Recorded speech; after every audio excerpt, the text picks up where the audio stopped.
Sorry about the whole trouble setting up.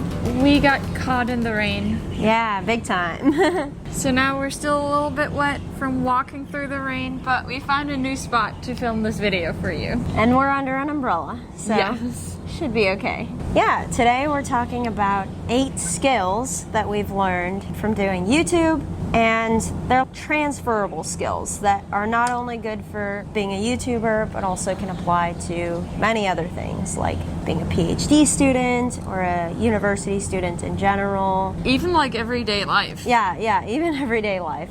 Yeah.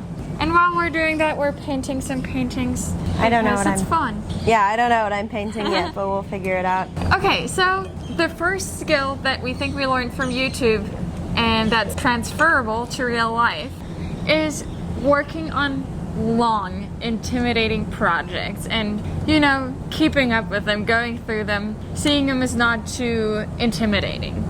Yeah. Also, we talked about tedious projects, right? So something that maybe seems repetitive at times or just a little bit annoying to do, so you just don't want to do it sometimes. And I guess with YouTube, this can look like filming videos. Sometimes it's like really frustrating to get started, or you're just really frustrated because you have to say like the same line a few times if you just can't get it right. Yes. Yeah. It can also look like editing a video. I think especially editing. When we record these videos, we sometimes end up with an hour and 45 minutes of footage, and we want to cut it down to 20 minutes. Yeah. It takes days Yeah. to go through everything and to make every single transition nice. Yeah, adding like sound effects. Yeah, just going through long footage. Yeah. So yeah, definitely very tedious, as can be many other things. Right. Yeah. Yeah, and we think because we do this once to twice a week for these videos, I have a much easier time working on editing drafts for my PhD, for example. If I know I have to read 28 pages,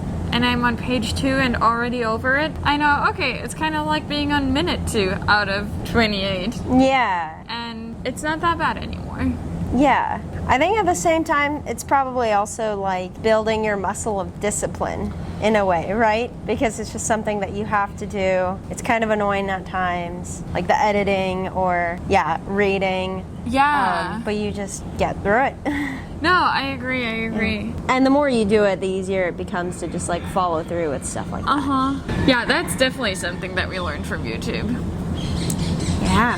Okay, so another good skill that we've learned from YouTube is public speaking, or getting better at our public speaking, and learning how to project our voice when we're talking to an audience or camera in this case, and also just like overall confidence of being on camera, speaking to a camera, Presenting yourself, kind of. yeah, Right? speaking to an audience. So this is a very transferable skill, really, in anyone, like any career if you think about it. And even just like day-to-day conversations, and maybe just trying to be more engaging in your everyday conversations with people. Yeah, I think I've noticed it. I guess I haven't given that many presentations to really know, but definitely in my comps. Like they said, I looked very like confident. Yeah, just being up there in front of people talking, and I think this largely has to do with just the fact that we talk to a camera all the time. Yeah. Yeah. And maybe because we do our Alexus Explain series. Check it out if you want. That definitely helped. Yeah, because I just Yeah. felt like I was doing one of those during my comprehensive exam. Yeah, just explaining things. Yeah. I think even though I still struggle with my conversations with individual people, maybe I need to practice a little bit more, but I've definitely noticed it with giving talks. Yeah, because presenting. you get that certain like, oh, this is my YouTube voice, and it feels like it comes out in some conversations or some, talks. Yeah, I just recently gave a talk and I felt so different in front of people. I don't know, all of a sudden I felt like I was a different person. Yeah, I feel like it gives you a little confidence, but like it puts you in a position of, I know this, I can talk about it. Yeah, it definitely has helped us in real life or in everyday life a lot that we make these YouTube videos and feel like we can talk in front of an audience a little bit more and have our voice be a little bit more clear when we speak up. Yeah, definitely. Yeah. So if you're thinking of starting a YouTube channel, this can be one of the things to convince you, because this was also one of the things that convinced me. When we started, I think we were talking about it, like why would we even try to do this? It's so much work. And I think I thought, okay, it'll probably help me with my public speaking skills. Yeah, and just learning how to carry yourself in front of an audience and present yourself. Yeah. Okay. Skill number 3 that we think we learned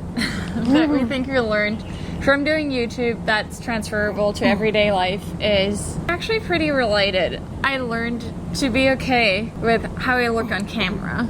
Also a confidence thing. I know I used to hate my voice, hearing my own voice on camera or even on audio recordings, and I know I used to hate what I look like in any kind of picture, in any video. I could never look at myself. And I think maybe that was just because I never looked at my pictures a lot, so I kind of didn't really know what I looked like, if that makes sense. You weren't as aware? Yeah. Whenever I saw a picture of myself, I thought, this is what I look like, and kind of got scared of it. Or just didn't feel comfortable at all. Being on camera just with myself, how I looked, and I think that improved a lot.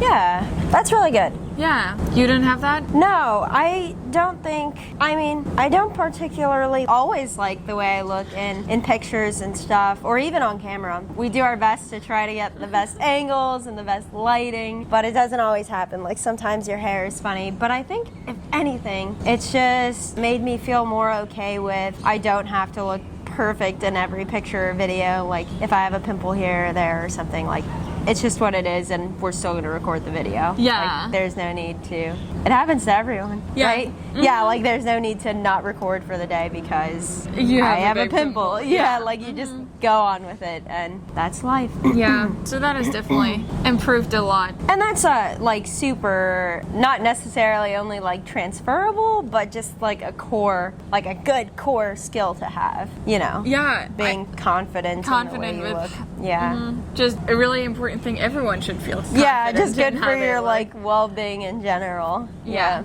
And I don't think I'm perfect at it or anything. I still cringe a lot about what I look like when you're editing it. Yeah, or just, I don't know, if I see myself in a mirror just like walking by somewhere or something. Oh, okay. But it's gotten a lot better. I could never picture myself doing this even 5 years ago. Yeah, see, that's really awesome. Yeah. If you ever watch our videos and you want to post it on your story and take a picture of it, I think that would be cool, and we'd share it on our Instagram story. Oh yeah, definitely. Yeah, so if you have an Instagram and want to post that you're watching us, we'd love to share it.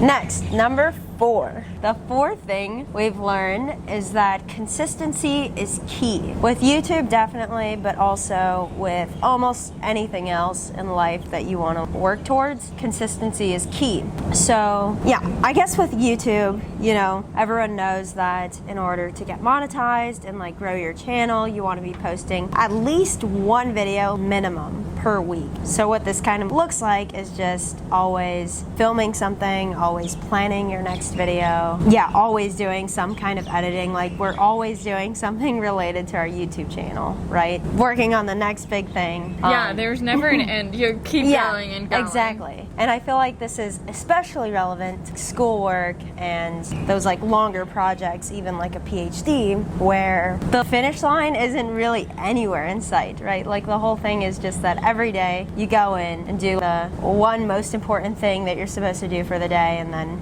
you're done. Yeah. But like each day, even though you don't realize, you're getting closer and closer to your goal. Yeah, so one of the like main takeaways from that is also trusting the process. Yeah, definitely. Even though it seems like painful and boring sometimes and repetitive. Yeah, and I think sometimes in the very beginning you want to like do it all at once so that you can, you know, get there faster, because it's getting kind of boring. So you're like, okay, let's just do all this work now, or let's just film all the videos now, or I don't know, do it all now so that we don't have to do it later. But that's not how it works. You just have to stick with it, do it at a sustainable pace, your PhD just as much as YouTube. Yeah. And then just trusting that you'll get there. I mean, the same thing, right? Like we're marathon training right now. Yes. For this marathon that we have in December. And what that means, I guess, being consistent for us in that just looks like running at least 2 times a week.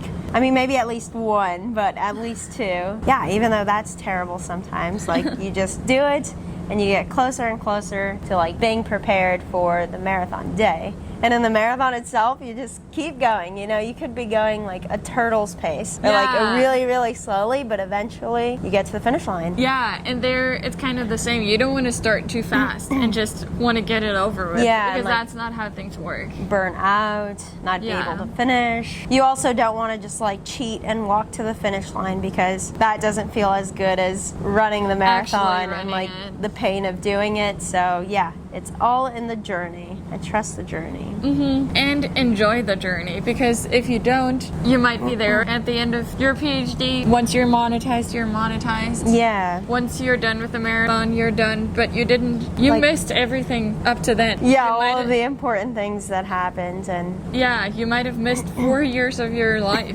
because you're just waiting for the end of the PhD. Yeah. So if you're getting any value out of this video, please give it a big like and hit the subscribe button so you don't miss any more videos by us. We make a lot of videos about our life as PhD students in Hawaii, and yeah, subscribe to not miss any and to help us a little bit so that we can keep making videos for you. Definitely. And you can also buy us a coffee now using the link that's going to be in the description. So also check that out. We would really appreciate it. You would really help us with our coffee, and yeah, that would make me very, very happy. Okay, skill number 5 that we've learned from doing YouTube is that getting things done is better than doing them perfectly. You don't even have to be a perfectionist to try to finish up your things nicely. But sometimes the last finishing touches can just take forever. And if instead of perfecting something, you just get it out into the world, whatever you're doing, if it's YouTube, if it's a PhD, if it's something else, if you just get it out there without the last finishing touches, it's still really good and you'll get it done. You have much more of a work-life balance. You can enjoy the hours that you would have spent on making it more perfect. Yeah, doing something you actually like doing or you like doing more, and your end product still came out really good. There's no need to sweat the details, maybe. Yeah, there you go. Yeah. And getting 5 things done in 1 week is a lot better than getting 1 perfect thing done in 1 week. Yeah, I feel like most things in life are probably, there gets to a point where like spending more time on that thing, like the benefit isn't really worth the amount of time that's gonna take to make it like perfect. Yes. That goes with like us making videos. Most of the time it's more important to just get the video done and out there. Yeah, and out there. Like it's reasonable enough, it's edited, I've added some music, it's fun enough to watch for people or good enough for people, and that's the only way that you're gonna really like grow your audience or grow on YouTube is by posting more content. The more stuff you post, the luckier you are, right? And I think the same thing goes with, emails. Like it's very easy to take a long time doing your emails. Or like even social media posts, right? Like you spend so much time, you're like, oh, it has to be perfect, it has to sound perfect. And that's just way more stressful than like, okay, this gets my message across, just send. Yeah, how about studying? The last few days before you're done studying, before your test, if you think you need to know everything, it's going to take you forever, or it's not even possible to know everything depending on what exam it is. So don't sweat trying to study everything. Usually, if you've studied, it shows, yeah. Yeah, and it probably would take, ages. To get years. it. Yeah, perfectly. To get there. Mm-hmm. Yeah. And same with publishing papers. Yeah, especially with publishing papers, because, this isn't that relevant to, like, really everyone, but for, like, PhD track and academia people, the most important metric for yourself is just how many papers have you published in good journals. But like really focused on quantity. Like the quality, unfortunately, isn't counted as much as the quantity of papers that you produce. Yeah, not saying you should just publish bad things. A bad paper, no, yes. because that could definitely, hurt. But Yeah, but just especially with papers that are about your own studies, you feel like you need to get it perfect. You always want to change a sentence. You always want to change something.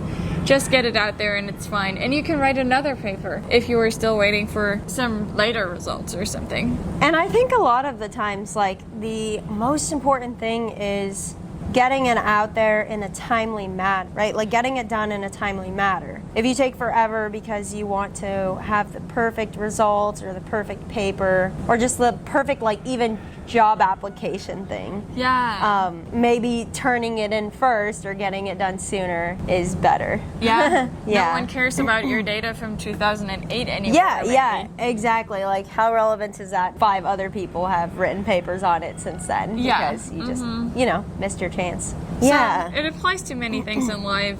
So usually done is better than perfect. Yeah. You also learn by doing, right?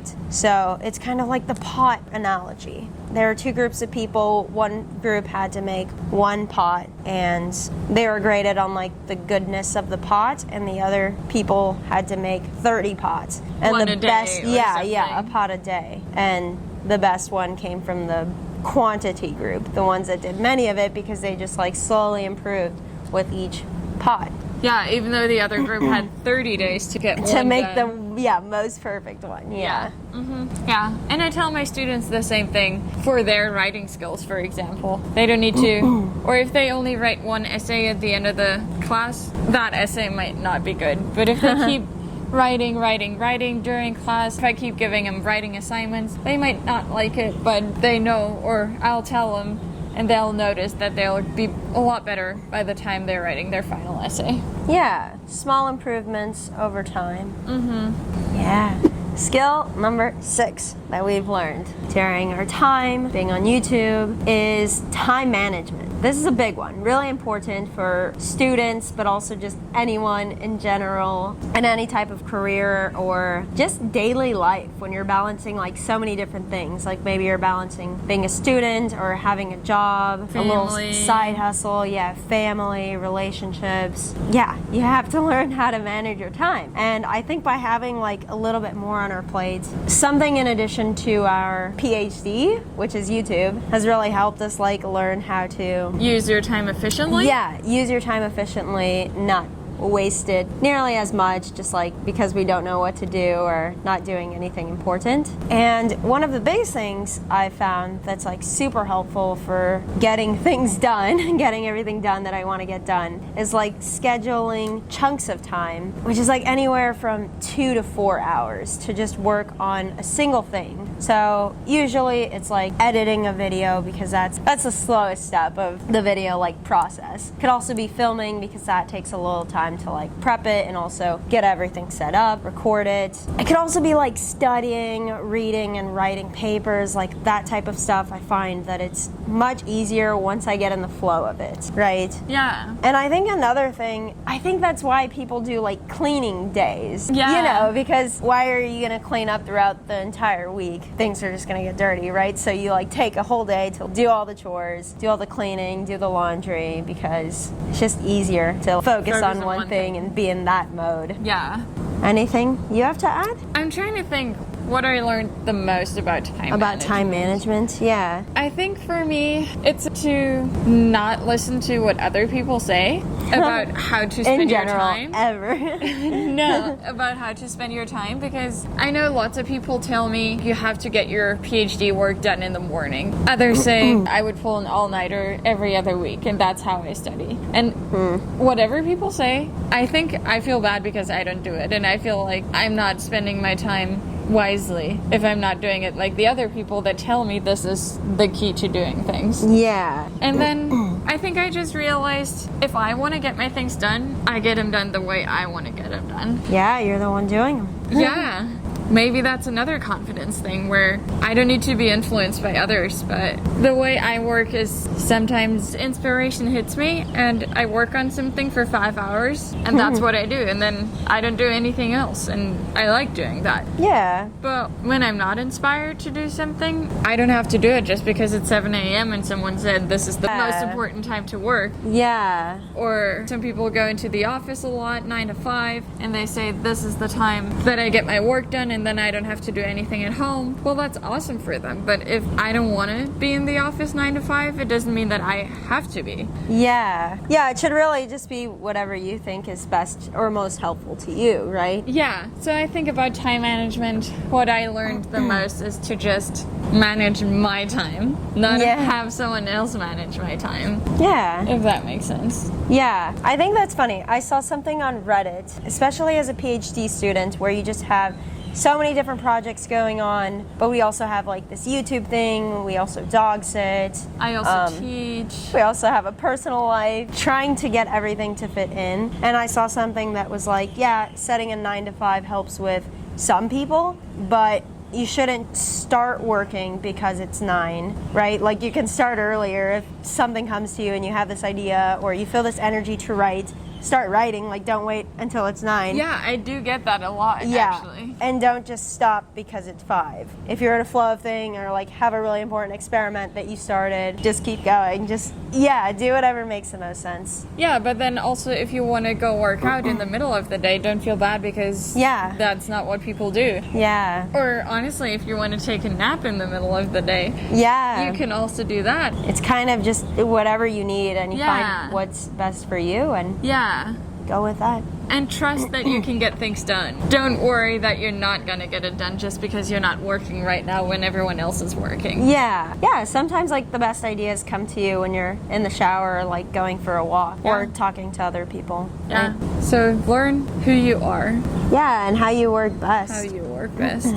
Yeah. Skill number 7. This is kind of an obvious one, but I think we got so good at tech skills, a lot better than we were before, which makes sense because we have to edit our videos, we have to make our thumbnails, there's some sound editing in there. Yeah. All of those are things that can be super good on a job application. Super definitely. Good on a CV. Yeah. They've helped me in my teaching because I'm a lot better at making my teaching materials. They look a lot nicer. You can use just so much different software and you taught it yourself, right? You taught it to yourself. You learned it yourself. So you also get good at figuring things out yourself and teaching yourself skills that you might need for your job. Yeah. And it doesn't have to be tech skills, but those are obviously very important. Yeah. You don't realize that with YouTube, you learn, like you're doing so many different things. You're doing all of it. So you're doing the planning of the videos, filming, the writing, editing, the scripting. Yeah, the writing. So you definitely develop like those editing skills or making like thumbnails and stuff like that. Yeah. So like design and sound. Yeah. And it's kind of like endless. There's so many things like, oh, how do I do this transition? Or how do I do things like color grading, right? Like there's so many things you can learn and go out and like teach yourself, which is also really important because like being able to figure things out for yourself is really good.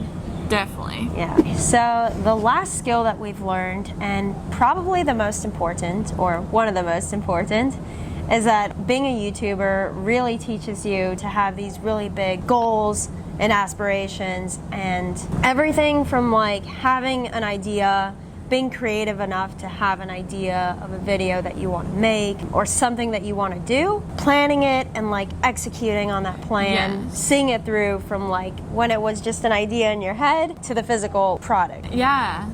So... And that's the same with PhDs, that's the same with any school projects you have to do. Yeah, or even just, I don't know, your own project, your own creative thing. Yeah. And that like creativity is not only us painting. We're terrible at painting. Yeah. Or like writing music and poems, right? It's just having good ideas, unique ideas. It could be a business, right? So just seeing it from when it's like this tiny little seed in your head to actually, something real in front of you. Yeah. And I think, especially with YouTube, we always have new videos that we want to make, like new ideas for our channels, new types of videos, different goals, like we want to reach this many subscribers or be this big or do this in the future. Yeah. And I think the more you just try, yeah, the more you'll succeed. Yeah, exactly. And the more you'll believe in yourself. Yeah, exactly. You're building that confidence in yourself. I can do something like this. I've done it before. Yeah. Maybe it was smaller, but I did it. And now I'm a different person because I did this project. So I have more faith that I can do something be successful bigger. And yeah, something bigger.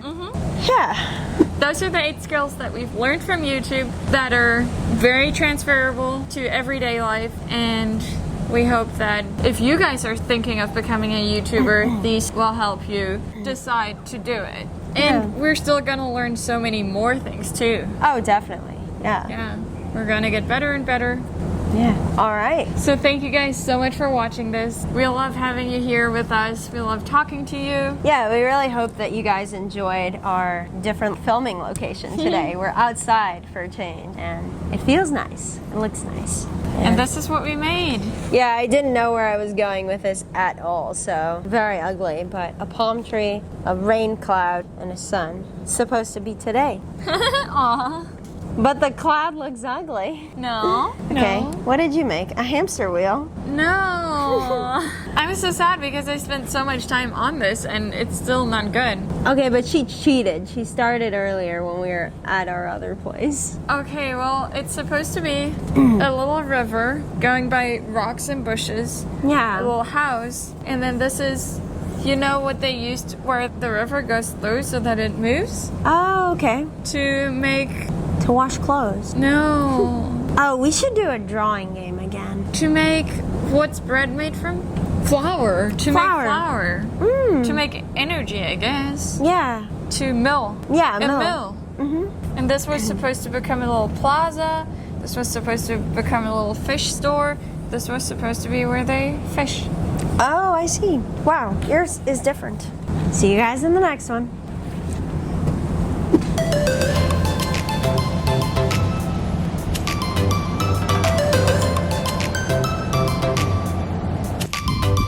It looks good. Has to go under my pencil. The fourth one. Blah. What are you doing? What is this?